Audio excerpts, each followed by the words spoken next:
دعا کرنے کے کچھ آداب ہیں، وہ ملحوظ رہنے چاہیے۔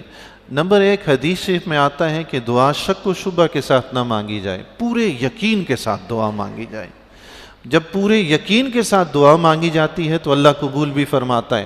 بسا اوقات دیکھتے ہیں جی آپ انتہائی لاپرواہی کے ساتھ ہاتھ اٹھاتے ہیں اور ادھر توجہ ہی نہیں ہوتی رب سے مانگنے کی کہ میں مانگ کس سے رہا ہوں۔ ایک عجیب طریقے سے دعا مانگی جاتی ہے۔ اللہ کی بارگاہ میں اللہ کی شان کو مد نظر رکھتے ہوئے ہاتھ اٹھائیں اور ویسی عاجزی انکساری اور ادب و احترام کے ساتھ ہاتھ اٹھائیں، تب اللہ کی بارگاہ میں دعا قبول ہوتی ہے۔ نمبر 1، پوری یقین کے ساتھ رب سے دعا کی جائے۔ نمبر 2، رزق حلال ہونا چاہیے، تب دعا قبول ہوتی ہے۔ حضرت سعد رضی اللہ تعالیٰ عنہ نے حضور علیہ السلام کی بارگاہ عالیہ میں عرض کی تھی کہ یا رسول اللہ دعا فرمائیں میں مستجاب الدعوا ہو جاؤں۔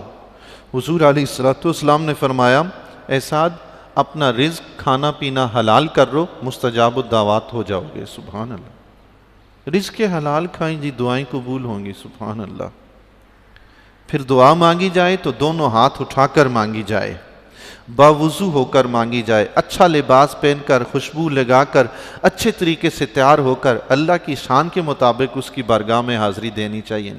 پھر اللہ کی شان کے مطابق اپنے آپ کو تیار کرے نا کہ میں اس پروردگار کی بارگاہ میں حاضر ہو رہا ہوں، پھر دونوں ہاتھ اٹھا کے یقین کامل کے ساتھ دعا مانگیں، وہ ضرور قبول فرمائے گا۔ حضرت بایزید بسطامی رحمۃ اللہ تعالیٰ علیہ کے بارے میں آتا ہے، ایک مرتبہ سردیوں کا وقت تھا، بہت شدید سردیوں کا موسم تھا، تو آپ رحمۃ اللہ تعالیٰ علیہ نے اللہ کی بارگاہ میں دعا مانگی۔ تو دعا مانگتے وقت آپ نے اپنے کپڑوں سے ایک ہاتھ باہر نکالا، دوسرا اندر ہی چھپائے رکھا۔ تو اللہ کی بارگاہ میں دعا مانگی ایک ہاتھ اٹھا کر۔ رات کو خواب میں دیکھا کہ وہ ایک ہاتھ جو دعا کے لیے اٹھایا تھا نور سے بھرا ہوا ہے اور دوسرا خالی ہے۔ بارگاہ الہی میں التجا کی کہ مولا یہ کیا، میرا ایک ہاتھ نور سے بھرا ہے دوسرا خالی ہے؟ تو غیب سے آواز آئی، اے بندے تو نے دعا کے لیے ایک ہاتھ پھیلایا تو ہم نے ایک بھر دیا، دوسرا تو نے چھپائے رکھا ہم نے اسے معروم کر دیا۔ اللہ، دونوں ہاتھ۔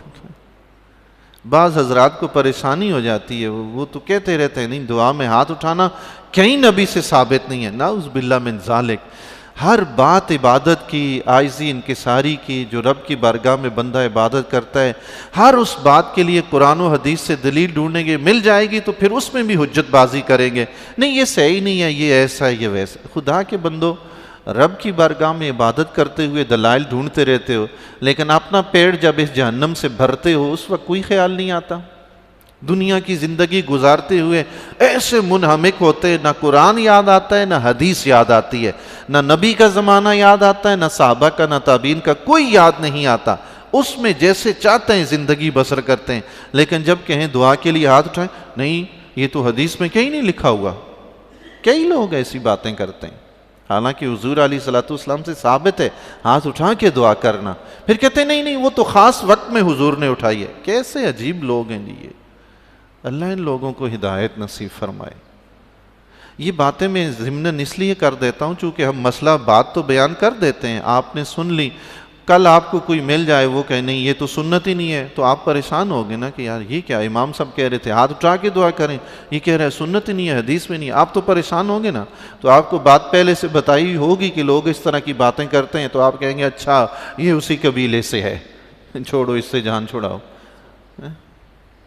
اس لیے ہم بار بار اس طرح کی چیزیں عرض کر دیتے ہیں تاکہ عوام اہل سنت، آج تک جن لوگوں کو پتہ نہیں تھا نا عقائد کا، دین کا، وہ لوگ بگڑے نا، کسی نے بھی آ کے ہاتھ پکڑا دین کی خدمت کرنی ہے، وہ بیچارہ چل پڑا دین کا نام سن کے، نتیجہ کیا نکلا؟ سب کچھ برباد ہوا۔ حضرت بایزید بسطامی نے ایک ہاتھ اٹھایا تو رب نے بھی ایک ہی بھرا ہے۔ آپ دیکھیں نا سائل جب بندے سے مانگتا ہے، دنیا میں آپ سائلین کو نہیں دیکھتے، جب بندے سے مانگتے ہیں تو وہ ہاتھ پھیلا کے مانگتے ہیں، ہم تو اپنے رب سے مانگ رہے ہیں، ہم ہاتھ نہ پھیلائیں کیا؟ ہاتھ پھیلا کے مانگے بھائی، یہ دعا کے آداب میں سے ہے، اس میں عاجزی انکساری زیادہ ہے۔ البتہ کچھ دعائیں ایسی ہیں جن میں ہاتھ نہیں پھیلائے جاتے، مثال کے طور پر سو کے بندہ اٹھا تو دعا پڑی، اس میں ہاتھ نہیں اٹھائی جاتے. اگر کوئی اٹھا بھی لے تو اچھی بات ہے. سوتے وقت جو دعا پڑھی جاتی ہے ہاتھ نہیں اٹھاتے. واش روم میں جاتے وقت جو دعا پڑھی جاتی ہے ہاتھ نہیں اٹھاتے. واش روم سے نکلتے وقت جو دعا پڑھی جاتی ہے ہاتھ نہیں اٹھاتے. گاڑی پہ سواری پہ سوار ہوتے وقت دعا پڑھی جاتی ہے ہاتھ نہیں اٹھاتے. تو کچھ دعائیں ایسی ہیں جن میں ہاتھ نہیں اٹھائے جاتے. ورنہ ایسی دعا جو انسان اپنی حاجت کے لیے مانگے, کسی ضرورت کے لیے مانگے, نماز کے بعد مانگے, کسی اہتمام کے لیے مانگے, کسی مقصد کے لیے, تو اس میں ہاتھ اٹھا کے دعا کیے جائیں کہ یہ دعا کے آداب میں سے